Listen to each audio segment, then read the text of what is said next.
বারুইপুর পশ্চিমে ভোট পরবর্তী উত্তেজনাকে ঘিরে রাজনৈতিক চাপানোতর তুঙ্গে। গত 5 তারিখ রাতে বারুইপুর পশ্চিমের বিজেপি প্রার্থী বিশ্বজিৎ পাল ফোন করে এলাকায় গন্ডগোল ও ভাঙচুরের অভিযোগ জানান বলে পুলিশ সূত্রে খবর। যদিও এই তথ্যের সরকারিভাবে পূর্ণ নিশ্চিতকরণ এখনো মেলেনি, সূত্র মারফত এমনটাই জানা গিয়েছে। এরপরই একটি ভিডিও ভাইরাল হয় সোশ্যাল মিডিয়ায়। সেই ভিডিওতে দেখা যায় বিজেপি প্রার্থী বিশ্বজিৎ পালকে ধস্তাধস্তি করে পুলিশ ভ্যানে তোলা হচ্ছে।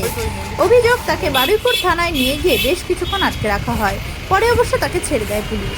ঘটনার প্রতিবাদে 7 তারিখ বারুইপুর থানার সামনে বিক্ষোভ ও থানা ঘেরাও করেন বিজেপি কর্মী সমর্থকরা। তাদের অভিযোগ, রাজনৈতিক উদ্দেশ্য প্রণোদিতভাবে পুলিশ হেনস্থা করেছে বিজেপি প্রার্থী ও কর্মীদের। পরিস্থিতির জেরে প্রশাসনিক স্তরেও বড় পদক্ষেপ নেওয়া হয়। বারুইপুর থানার আইসি সমর দেকে সাসপেন্ড করা হয়েছে বলে জানা গিয়েছে। তার জায়গায় নতুন আইসি হিসেবে দায়িত্ব দেওয়া হয়েছে জয়ন্ত পোদ্দারকে। ঘটনাকে কেন্দ্র করে এলাকায় রাজনৈতিক উত্তাপ।